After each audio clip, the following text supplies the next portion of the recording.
the Sluggo. Slant and go.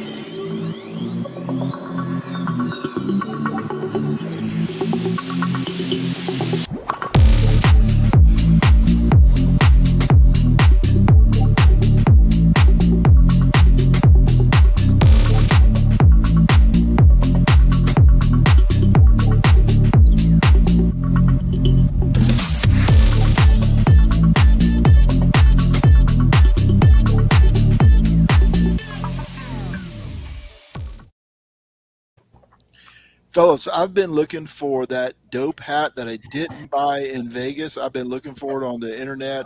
I find all kinds of different dope hats, but not that one. And that was so classic with that big giant plate on my big giant head.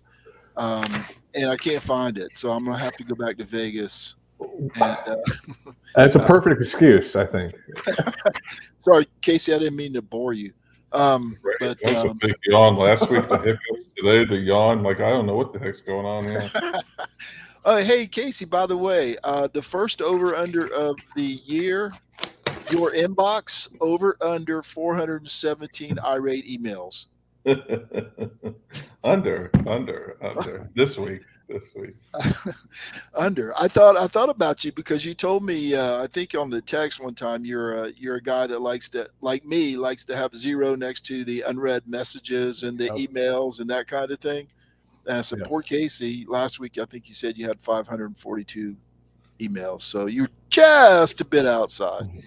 Yeah, but I've been able to keep up with them, and so the good news is as many times as people say Miss Cregan to me in emails because they don't know me, I have equal amounts of people that say thanks so much for the quick response. So we're kind of, my company, my partner and I, we kind of have this thing that we want to make sure that we get back to people quickly and stuff. So yeah, there's not a lot of, there's all zeros on my phone tonight.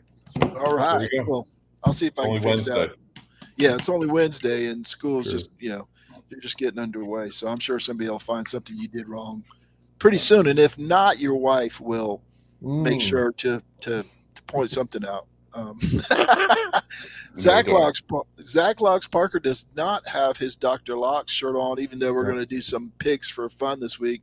I like that shirt. You're wearing much better. The hat, but okay. Yeah, it's National League, I mean, not bad. I mean, it's the defending champs, my people. And I'm honoring JJ here tonight. There you go. The COVID brothers, the two guys with the COVID stench. Me and JJ are rolling. Kevron checks in and says, "Good evening. It's showtime for Clemson football next week." Kevron, next week we're just going to have some fun tonight and roll with week 0, which I spelled it WEAK, not because I was educated in South Carolina, but because the schedule is weak. Did you see what I did there, fellas? My wife saw what you did too when I put it out loud. She's like, "Why is it spelled like that?" I said, "Let me show you the games." Oh, now I get it.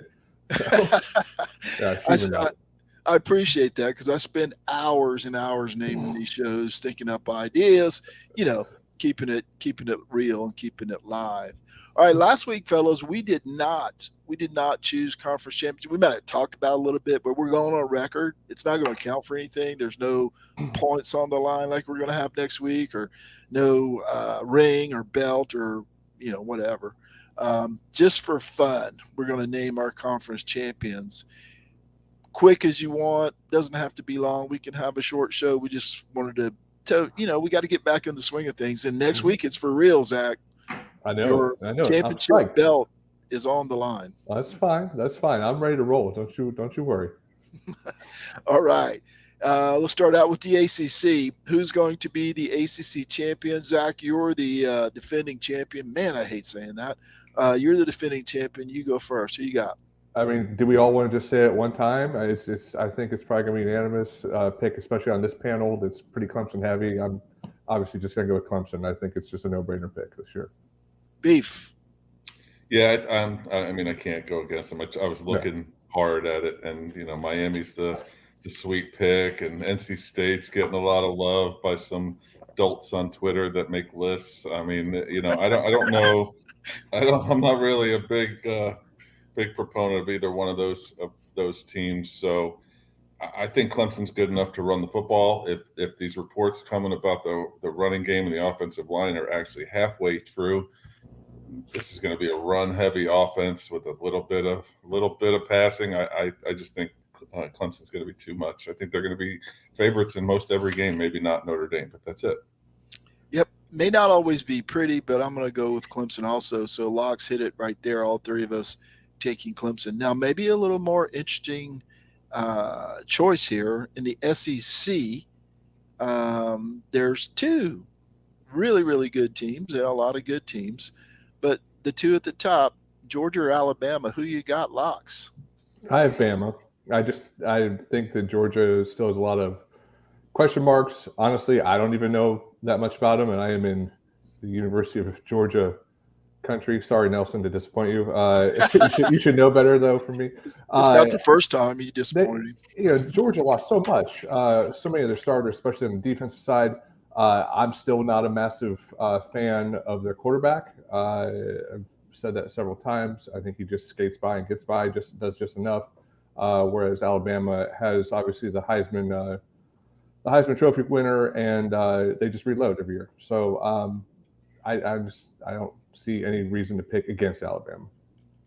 All right. And it's funny you say that because I wrote an article for rubbingtherock.com a few days ago about DJ doesn't have to be perfect. Stetson Bennett was, I think, 54th in the PFF quarterback ratings last year and 48th in passing. So DJ doesn't have to be in the top 2 or 3 with the defense Clemson has, much like Georgia had last year. So I see some similarities. If he can improve to get in the top 50, I think Clemson has a chance. We'll get to that in a couple of minutes.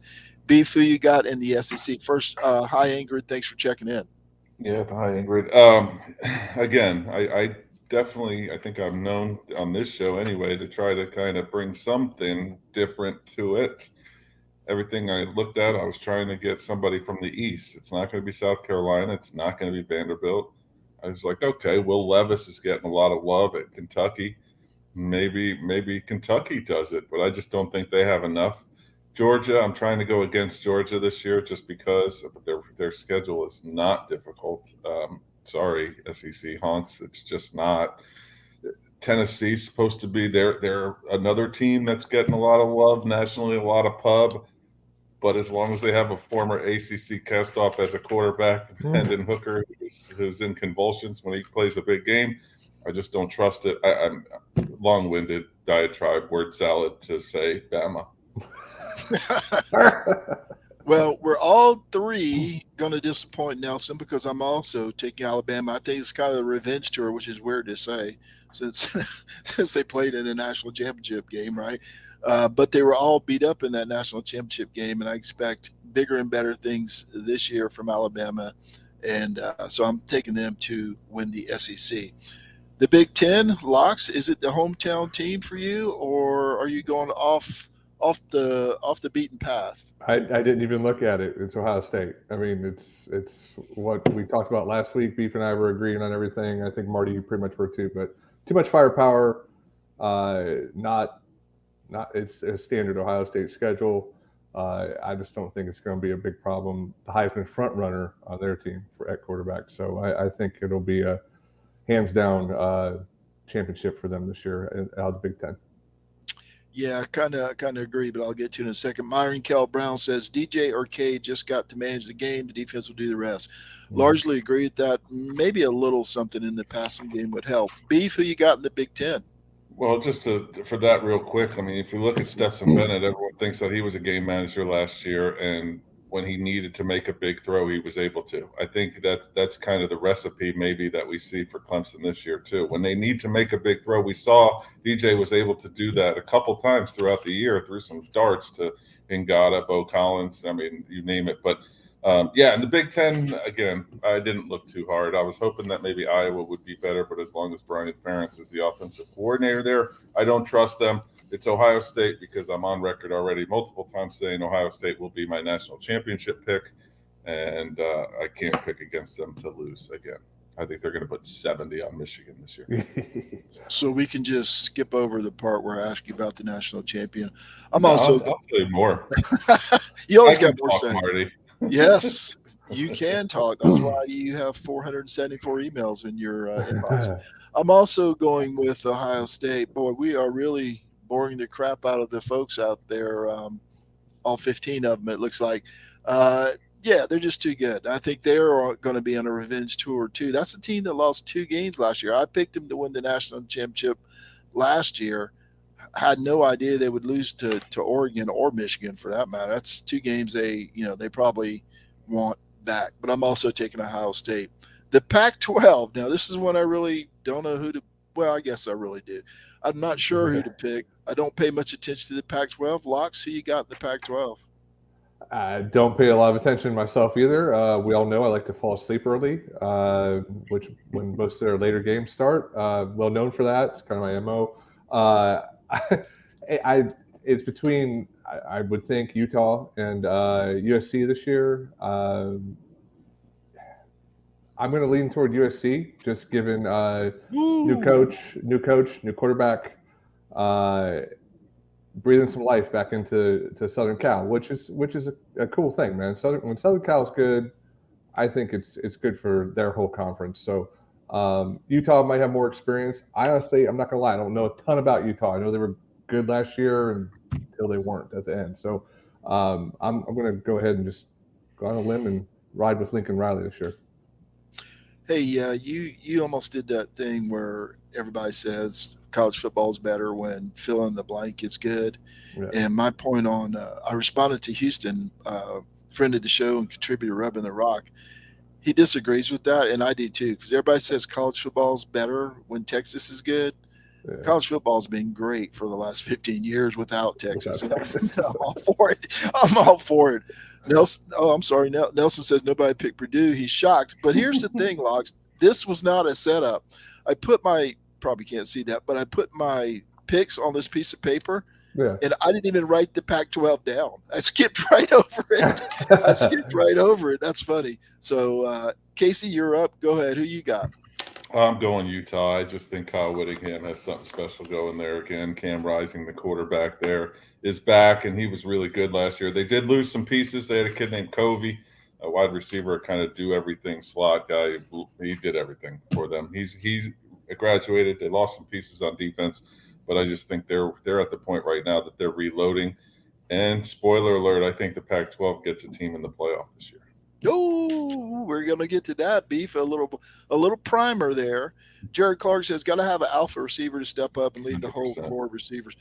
I think we all agree with that. I do these clips, and put them on social media under Seldom Used Reserve. And today was Sammy Watkins just juking a Florida State guy out of his jock strap. We don't see that much anymore from any of the Clemson receivers. I think everybody agrees with that. And Jared also says, haven't had a big physical receiver since Mike Williams or T. Higgins. And I think we agree with that. So health. I didn't write health. Yeah, got to stay healthy. That too. I didn't write down anybody for the Pac-12. I don't think it's going to be Southern Cal. I think they might be a year away. I'm going to go with Utah. I don't know. It's just a guess. Just a guess because they play defense. So I think that's probably as good a guess as anybody. Okay, the one I really don't know about, and I live right here in the middle of it, the Big 12. Locks, who you got in the Big 12? This is the league I'm the most excited about. I usually am every year. I love these, midday track meets to get to watch while other games are blowouts. Big 12 just blows my mind every year. So, and I think it'd be interesting too. Maybe not. Well, I mean, I guess it kind of needs to be this year since Oklahoma's going to end up moving to the SEC. But it'd be cool to see if Venables can install a bit of a defense and get them excited to play a little defense. It might flip that whole league upside down. I think, I know Baylor won last year. Baylor's the first team to win. I saw this to win the Big 12 since Oklahoma or Texas since 2003. That's pretty wild to think back. It's been that long. It really surprised me to see that stat. But I think it's a race between Oklahoma and Texas as usual. Is Texas back? Sarkisian. He can call a game. I don't know if he's the best head coach for that team. Honestly, right now, I think he's a better play caller in the booth. But One thing I did see, Oklahoma has Oklahoma State and Baylor at home. I think that's a huge thing for them. And they also, I didn't realize this either, that they have the UCF quarterback coming in, Dylan Gabriel. So that being said, I'm going to go with Oklahoma. But I look forward to it. I think that it's going to be their downfall, which happens a lot with the Big 12, is they're going to beat the heck out of each other. Could be a 2-loss team in the championship game, and it's going to hurt them when it comes to the playoff as well. But it's going to be fun to watch either way. Do not, Casey let us know about Dylan Gabriel last week, and do not forget about General Booty. Yes, of course. I would highly recommend one of those shirts. I almost hit the button because the general himself said, don't forget about your 10% discount, and now he's spamming me. I'm getting spam from Booty. I'm getting spam from General Booty. John Chancey says TCU is his upset pick to win the Big 12. Interesting pick. Beef, who you got in the Big 12? I actually had Baylor written down before then, and then I remembered that Colonel Sanders, General Booty, all these guys. Oh, wait, it's Spencer Sanders. Sorry, at Oklahoma State, the quarterback there, Mike Gundy.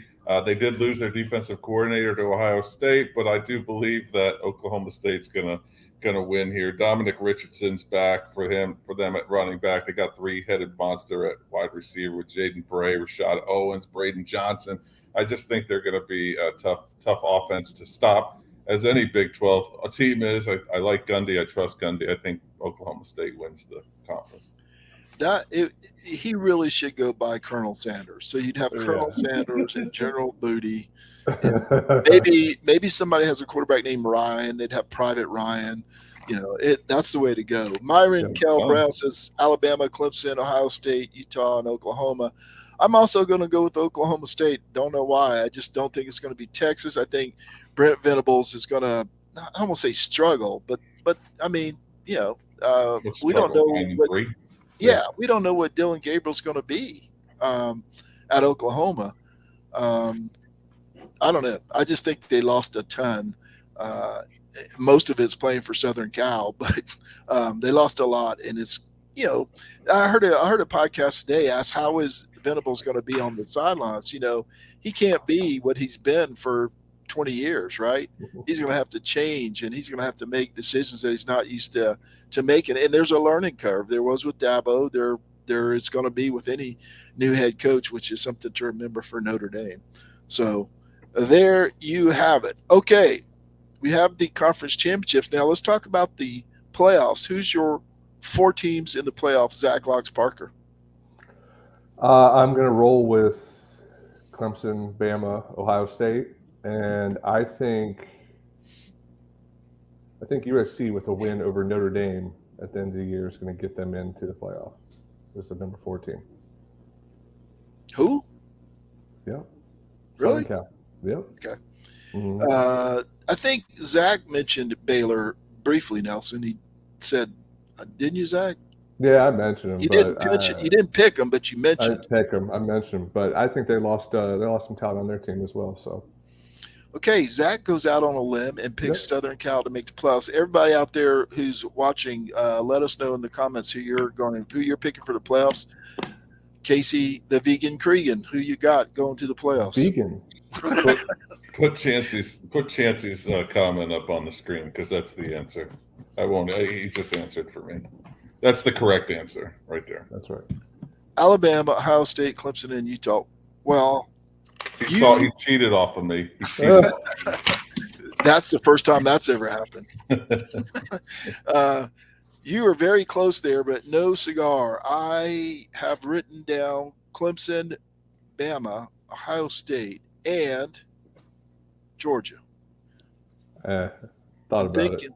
Yeah, I'm thinking Alabama and Georgia go undefeated, and they play in the conference championship game, and 13-0 and 12-1. It's the SEC, and 2 teams get in. Nelson says Alabama, Ohio State, Clemson, Alabama, Georgia, Ohio State, and Utah. A little bit of a switch up for Nelson there. Okay, fellas, it's the big question now. Everything rides on this. Who is your national champion? Zach Locks Parker. Zach Locks Parker. Jack here. That way, when I mess it up, you can't blame it on me. I'm going to go with Ohio State, as previously said. Just a ton of talent. It makes me want to vomit my mouth just saying this. But, try and pick winners. That's all you're trying to do. Ohio All State. right. Myron Kell Brown says Alabama, Clemson, Ohio State, and Utah. For the champion, John Chansey says Ohio State. What does Casey the Vegan Cregan say? Ohio State. Yeah. I just think with any semblance of defense, that offense is going to put up 50 every week, regardless. They're that talented on offense, and it doesn't. Their schedule lines up great. They have 5 straight games at home to start the year. Really? I mean, wow. Come on, yeah. And 6 of their first 8 are at home. So no real test outside of Michigan State, I think, and they're at home, and Penn State's at home. So I mean. And then the Michigan game, which might be, but they're going to go scorched earth. I just, if they're healthy, I know that's a caveat, but if they're healthy, Ohio State's going to average 50 points a game. It might be one of the most electric offenses that we've ever seen in college football. Electric. Okay, that's what I thought last year, and they lost 2 games, so they have burned me. So I think they're going to be good, and I think they're going to play the team that Myron Kell Brown picks and I pick to win the national champion. I also hate to say it, I think Alabama's on a revenge tour. What did Nick Saban say last week? They last year was a rebuilding year, and they made it to the national championship. My man. I think he's out to prove something this year, and the SEC and whoever they play, Texas is going to pay for it. Everybody's going to pay for it. I'm going to go with Myron and say Alabama is the national championship. I too hate to say it. All right, Heisman Trophy. Zach Locks Parker, who you got? I did a little reading on this. I felt just before I even started looking at it, I mean, I just felt like watching Bryce Young last year and then winning the Heisman, it was a no-brainer. I don't see why that should change other than the fact that there hasn't been a back-to-back Heisman winner since 1974, 75. Archie Griffin should have been, I think Tebow should have done it too, honestly, back in the day. But that being said, the fact that they didn't give Tebow back-to-back Heismans, I just don't see it happening if it's at all close. So it's probably going to be C.J. Stroud from Ohio State, obviously my favorite team in the world. I'm picking him for everything. But I did see a lot of nutties going on. Will Anderson Jr., linebacker, Alabama. So that's where all the sprinkles, as we like to say, are going right now. He has real good odds, and if he has a outstanding year, maybe there'll be some anomaly, and those guys will make a lot of money that put a little money on them early. All right, Beef, who you got? I think I said this, excuse me, previously about C.J. Stroud, but I'm actually going to go off the grid just a little bit and say Jackson Smith and Jiba. I just think last year in that Rose Bowl game with 5 touchdowns, he's just electric, and I think he's going to be kind of the like the receivers at why can't I think of his name at Alabama that won the Heisman. I think he's got a lot of him in him, and so I think it's Jackson Smith and Jiba. Same Ohio State team though. And here we go. Nelson, you not only agree with John Chansey, you agree with me. I'm also going to go with C.J. Stroud. Like Locke said, Locks, we think a lot alike. I don't know why I can't beat you in stupid picks, but big brain. But we think a lot alike. I don't think they're going to give it back to the Alabama quarterback. Stetson Bennett's not good enough. Yep. Who's going to throw? Njiba may have 250 yards receiving a game, but somebody's going to have 500 yards passing and about 50 touchdowns at the end of the year as a quarterback for Ohio State, something like that, right? So I think it's going to be C.J. Stroud. Anthony Weeks checks in, hey, Anthony, and says Will Anderson, which is, as Locke said, it's a trendy pick these days. And with as good as I expect Alabama's defense to be, it's not necessarily crazy, right? They're going to get a lot of publicity. Mm-hmm. Okay, fellas, it is talking season. And this week on a podcast, I heard something really crazy. It was the Cover 3 podcast that Nelson loves so much. I think it was yesterday or the day before, at least that's where I listened to it. They called Quinn Ewers the star of college football. Quinn Ewers has handed off twice in his college football career and made a couple of $1 million. But that's beside the point, for me at least. It's not for them, because this is what college football is becoming, right? It's not actually about what you do on the field. It's about your NIL and your celebrity.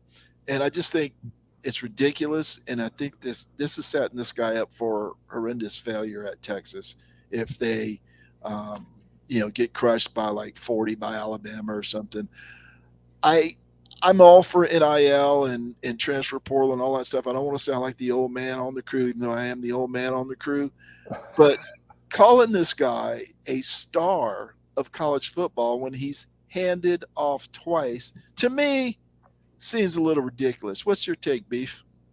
Yeah, I think even there was rumors, and it's like I said, it's talking season, so there's rumors everywhere. But there was rumors that Hudson Card was actually named the starting quarterback at Texas, but then boosters came in and said, no, you need to put Quinn Ewers in. I just think it's funny how these kids are put on such pedestal, and I use the word kids on purpose because it's ridiculous. Even On3, one of these new recruiting news websites. That actually has some good reporting in there, is putting valuations on these kids. So these kids they're reading their own press clippings, as we were always told not to do back in the day playing youth sports. And they're seeing, I mean, Arch Manning worth $5.1 million a year or whatever. I'm making up numbers, but it's incredible that just like you said, he handed off twice. He was highly touted. If he didn't reclassify, he would be the same age as Cade Klubnik. So he was actually rated ahead, Cade Klubnik. So maybe he's good, but he also could be kind of like a DJ Uyunglele in a way that maybe isn't as good as we necessarily thought initially. It's crazy. And they brought up the other stuff too. It's just, and I get it. They're entertainment. We're trying to be entertaining too, right? Even though we all Ohio State, Alabama, Georgia. Take a nap. We're trying to be entertaining too, and I get it. That's what and it's important, right, to be entertaining these days. But what the other thing I meant to say, Casey, was they talked about the only reason they think Texas coaches planted the Hudson Card rumors so he would not transfer when they named Quinn Ewers as starting quarterback 2 days later. That's the thing now. That's such a thing now. I mean, who would be surprised if Cade Klubnik takes over for DJ at week 4, week 5, and DJ doesn't immediately pull a Kelly Bryant and go into the portal? Like, I mean, that would not shock anybody in the Clemson fandom, I don't believe. No doubt. Zach, what's your thoughts on this? Like you said, set up for failure is the real quote there, and it's unfortunate. You imagine he probably doesn't feel pressure just because he hasn't had to feel it yet. But once he gets into that first game, and he has however many fans are in that home stadium, 100,000. Yeah, and he screws up a little bit, the boo birds are going to be coming out real quick. It's too bad. I'm not going to lie. You guys probably can tell just by when I talk. I don't know every person's name in college football. I start to catch on to names at week 8 typically. So my knowledge of Quinn Ewers is that he's a transfer kid. That's all I know much about him. There's plenty of other stars out there that should be the actual stars of football that are proven that the media should be getting behind before we just ruin this young athlete that he may have a chance, but you got to give him a shot. Don't put all that pressure on him. It's brutal, especially in Texas, man. Set up for failure. That's the word. Yeah, and they are not known to be nice, whether it's the fans or the 102-year-old boosters. Signing the checks. Red McCombs, I don't even know if he's still alive. Remember, Red McCombs said Charlie Smart would be a great coordinator when he was a head coach. Jared Clark says Texas quarterback also bashed Clemson on Twitter saying they wouldn't win 7 games. I politely asked him to bet me $5K on that. Yeah. How's that go? Yes, I'll put $5K on that too. I'll put 5 of Casey's K on that. Yeah, I have a hard time. He could, but the best Texas quarterbacks have been the quiet ones. Colt McCoy, even Vince Young didn't talk a lot till after he won the championship. Then he talked, and he had every right to, but he wasn't a big talker. But that was so long ago. That was 17 years ago. That things have definitely changed. That's what I'll say. And speaking of talking, North Carolina State takes umbrage and chuckled at the thought of Clemson being the best defense of the nation. Not internally. They put this, or somebody put it on Twitter. Casey, you are our Twitter experts. Xavier Thomas begged to differ. I think he liked it or retweeted it or something. I saw his name on there. You're a Twitter expert, Casey.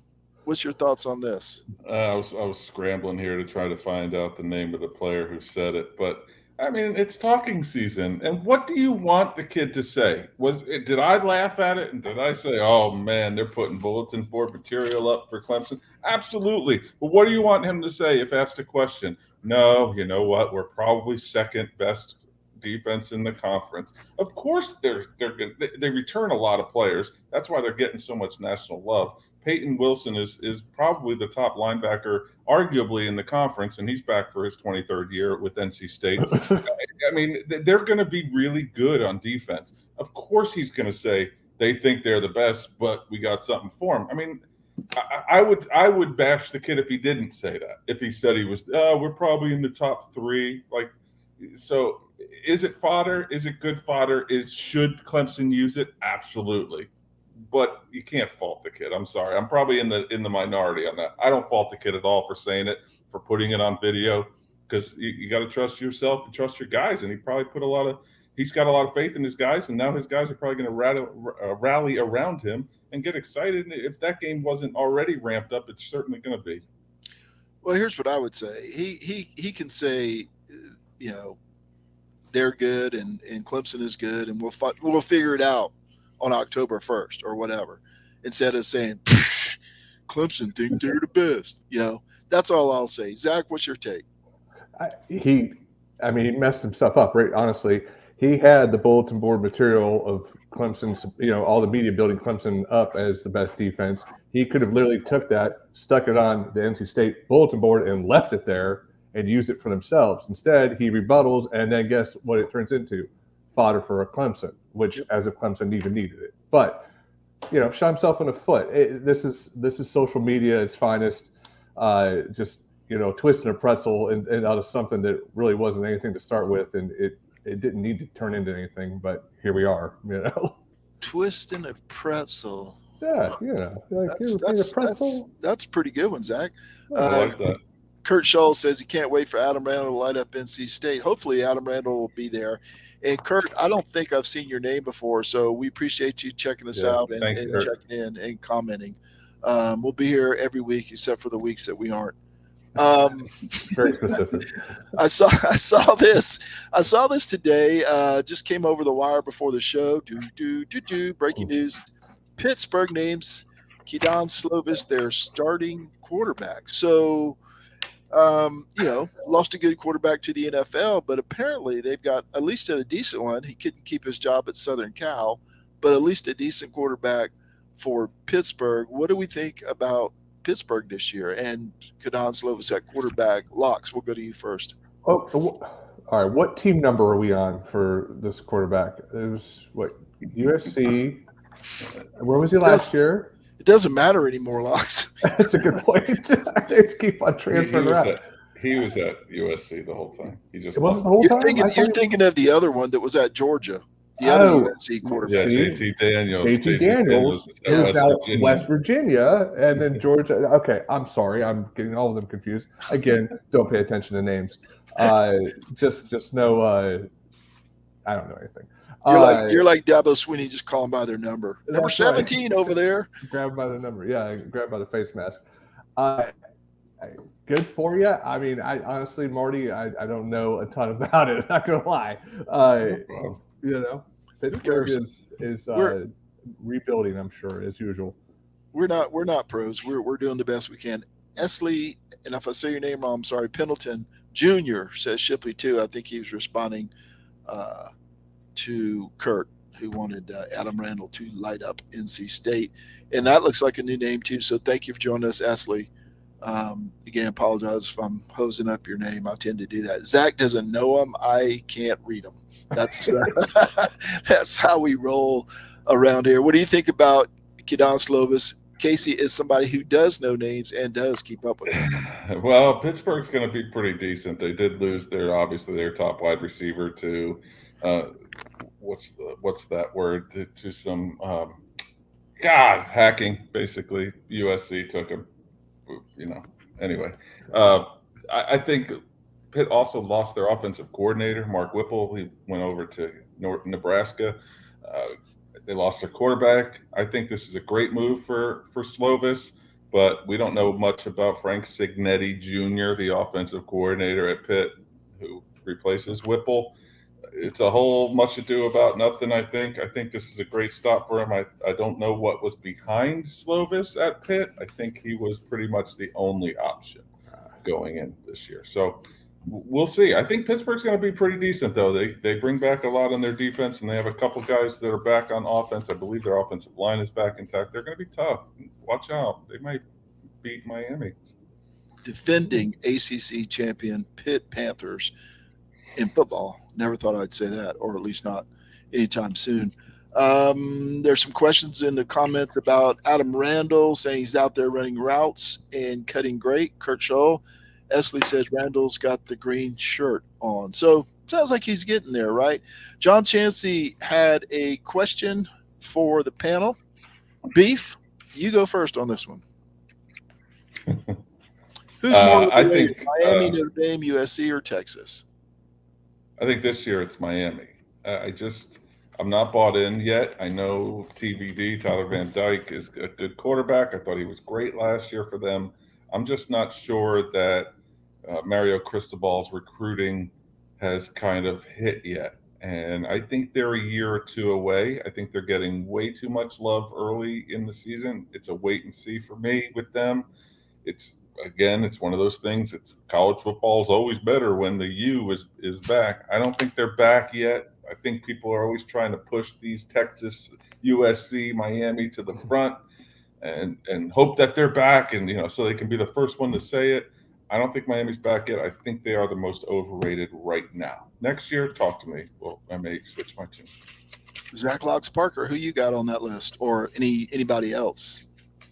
That would be your number 5 ranked Notre Dame Fighting Irish, easily. I think they are staring at least 3 losses, maybe 4. I think so. Good team for sure. Hard schedule, yes. Ohio State, USC, North Carolina, Clemson, obviously, Boston College, even. Who knows? They got to do some traveling around too. So it's tough there for them. I do think they have a good team returning and a good coach to build around, but it's just a little bit of a high ranking for me to start the year, I think. This is the part that gets me. There's a lot of talk about Clemson breaking in new coordinators, but there's no talk about Notre Dame breaking in a new head coach, right? It's just like it's a given because he's a fan favorite, and I think early on he's a media favorite. Now that certainly could change, but it appears to me that they're just skipping over the fact that he's a new head coach. He's never coached a game. It's at the bowl game, I think, and they lost that, which is not fair to put on his record, but that's the way it goes. But there's going to be bumps and bruises. There was, for Nick Saban, there was for Dabo Swinney, there is for almost every new coach except Ryan Day, I think. And I mean, he lost 2 games last year that he should have won. So anyway, Chris Cox says, hey, Chris, great to see you, bud. Don't think Slovis has been the same since the shoulder surgery. Jared Clark, Notre Dame has the best O-line in the country. We heard that last year from Pauk, friend of the show and the other show, Pauk. Notre Dame Honk, by the way. We heard that last year, and they couldn't beat Cincinnati and a good group of backs. Their backs are thin. They lost somebody at the beginning of the summer. They're really thin at running back. They lost a wide receiver for the year. I think there are gonna be some struggles on offense for Notre Dame this year. And they got a new quarterback also. So a new quarterback, thin at running back and receiver, and I think there are going to be some struggles for Notre Dame. I don't know if they'll lose 5 games, but I think there will be some struggles. Okay, guys, I said I was going to share the screen when we look at these week 0 games. So I didn't want you guys to. Well, does this work? It's the big button on the left. No, it does not work. I'll just read through them. I'm so prepared. All right, the week 0 games. Or look on the paper in front of you. I know the Beef has his printed out. He still goes through paper like it's 1983. Nebraska is a 13-point favorite over Northwestern. Anybody got any takes on that game? It's in Ireland. Hey, that's it. That's it. All right. No, I think Nebraska is on one of these rebound years. I think they lost 9 games last year by a total of 27 points. If anything could have gone wrong last year for Nebraska, it did. And so I think this year they're going to get off on the right foot. I think this is a good matchup for them on week 0 with Northwestern. Get that first win, probably get a convincing win early. Northwestern's always tough, but I think Nebraska comes out and kind of takes care of business in the motherland. And I think this is going to be a good start, kind of a jumping off point for Nebraska moving forward. Do you think they cover the 13 points?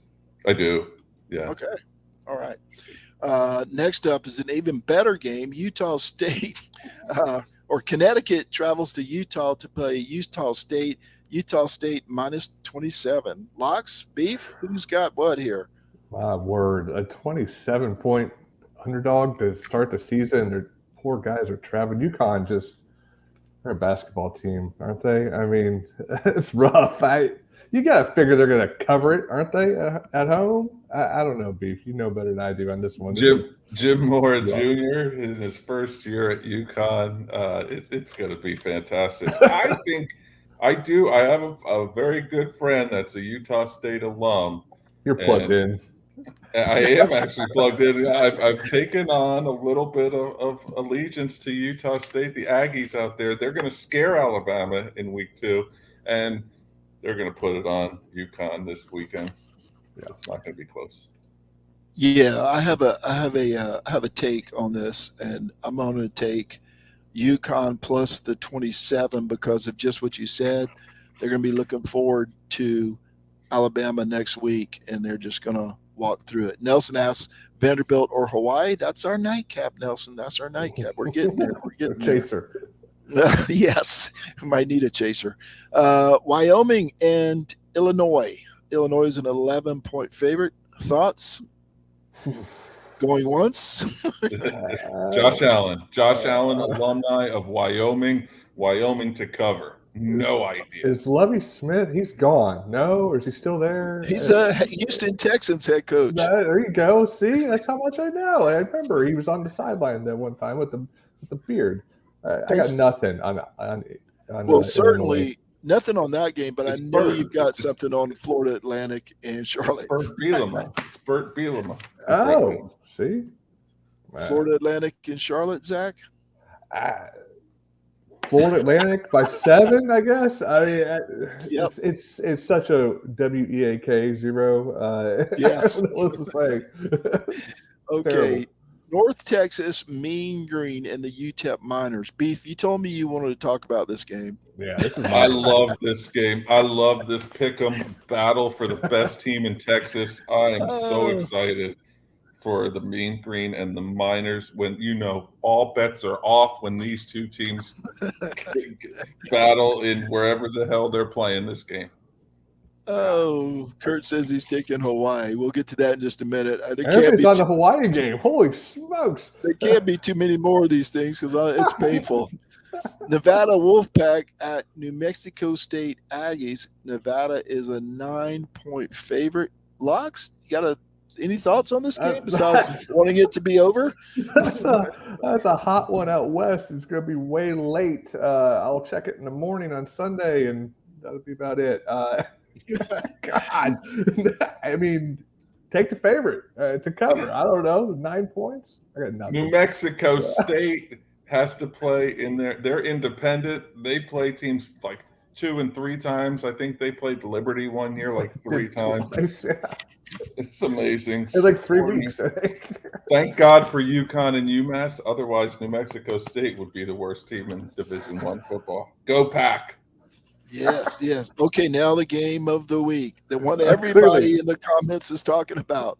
Vanderbilt is giving 8 points at Hawaii. Now, I may not be able to put this up on the screen, but and I don't think I'll be able to play it either.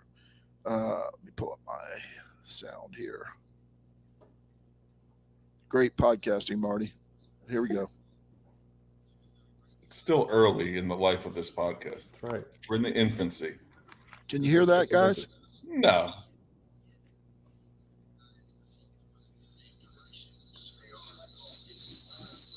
Nope. Nice. Turn that thing off. Oh, reverb. Give us the Cliff's Notes version. Yeah, basically the player development director of player development at Hawaii said these 9,300 people that are going to be in this stadium on Saturday are going to sound like 90,000, and Vanderbilt has no idea what's in store for them. So, yep. I don't even know what to say about that. Nelson said his dog went crazy. He must have bet on Vanderbilt. Bam. And Kurt says, oh, damn, I thought it was 6 points. It's 8 points.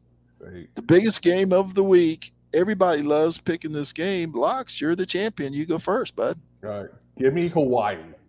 Just give them to me. The vaunted amount of travel that Vanderbilt is going to have to face to get to Hawaii, it's going to be a brutal game. I think Hawaii maybe even pull the upset. Wow. Who knows? I see something interesting on this sheet. Go ahead, Marty. I was just going to say before I let you go, Beef, that Locks may not know this. Apparently, he doesn't follow Hawaii football as closely as I do. They have 52 new players this year. Timmy Chang is now their head coach, his first game. It's Vanderbilt. Minor detail. Kurt Schultz says, no way Vandy beats someone on more than a TD.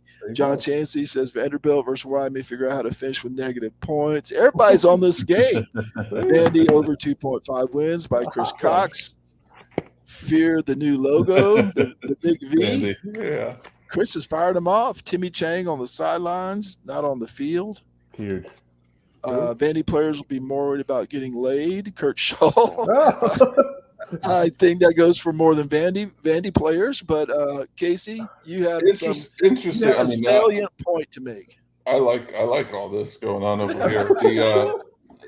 So I'm looking at the FPI, and I thought it was a mistake, but it says that in all the other games, the favorite is getting significant better percentage. In this game, Vanderbilt has 28% FPI chance to win, yet they're 8-point favorites.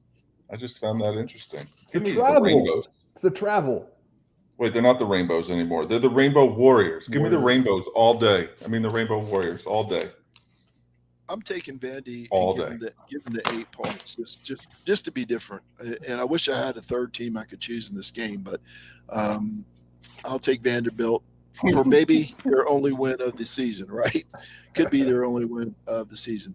Couple of ACC games. Guys, we give the ACC network, or at least I do, a really hard time because, when the ACC baseball tournament was going on, they were showing the replay, not the actual live game, but the replay of the Boston College spring football game, while the SEC network was showing, go figure, the SEC baseball tournament. Shocker, right? Weird. Well, the ACC is making up for it this week, fellas. They are airing on Saturday. They open up with Florida State in Duquesne football, and then they follow that bad boy up with North Carolina and Florida A&M. The ACC network finally gets it, knows what to put on to attract all they want to get out of that measly deal they have with ESPN. ESPN's surely going to say, let's just scrap that 2036 deal and let's renew your contract because you're putting on Florida State and Duquesne, North Carolina, and Florida A&M. Can it get any worse for this sad network, Casey the Beef Cregan? Look out for Jerry Schmidt's fighting. I don't know what they're called. Duquesne. The fighting Pirates or something? I don't know. That was the joke. I really don't know. I'm not gonna lie. I didn't know it was pronounced Duquesne until you guys said it. There's an S in there. I guess it's silent. I got nothing. It's in Pittsburgh. It's in Pittsburgh. That's all I know. And I think John Chansey said they're the Dukes, so I trust them. Yeah. Actually, it's funny. Their offensive coordinator, I believe, went to my high school. I just clicked on him by accident. But anyway. Everybody went to your high school. Everybody went there. Except you two, schmoes. Yeah. No, I got nothing. ACC Network, Spurtles for all. Spurtles for all, yeah. Duquesne and the Duquesne Dukes. Pretty smart there, right? Next week, fellas, we're doing it for real. But before then, I've been talking. I haven't seen him in the comments tonight, but maybe he's scared of this show, and he might change his mind after he listened to us tonight.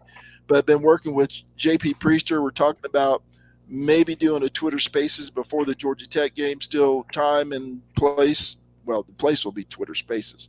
The place will be your phone. But JP Priester and I are talking about doing a Twitter Spaces. He said if he's not busy, which, he's always busy, so maybe it will never happen. But we're still trying to figure out what the best night to do it is. It's a little awkward with the Labor Day game on a Monday night instead of a Saturday. We're talking about Sunday afternoon, evening time, so we'll have to see. But maybe we'll be able to do something with JP Priester. Everybody's welcome to come join us. Casey said he would be glad to talk. I know that shocks everybody in this video. Willie Simmons, coach at Florida A&M. Yeah, I was going to ask if Willie was still the coach, but apparently the answer is yes. But so bookmark that. Follow Sluggo podcast, and I'll let you know if we get the Twitter Spaces up planned. Hopefully, Casey will join us, and me and Casey and JP, and whoever else wants to talk is welcome. Talk about Clemson football before the opening game at Georgia Tech on Monday, September the 5th. Casey, I said it would be a short show. It's actually longer than last week. So tell the people thank you, and let's get out of here. Thanks to everybody in the comments, by the way. We have 51 comments tonight. That might be a new record. Cool. And Tiger comments are in the comment section. So imagine that. Thanks to everyone in the Seldom Used Reserve College Football Discussion Facebook group, especially Nelson Wilhite for all his help. John Chansey for being a good all-around guy. Uncle John McGee, as always. Sluggo Podcast. And each and every one of you who listens, likes, shares, and participates. On behalf of Marty Seldom Used Reserve Coleman, Zach Locks Parker, I am Casey the Beef Cregan. Thanks so much for listening and watching and commenting. We'll see you right here next week. Check out rubbingtherock.com. Chop and Beef show tomorrow night. And maybe a Twitter Space is coming to you soon. Hey, guys, next week, it's for real. Start counting next week. Get ready, Locks. You're going down. I believe it. I think we're done here.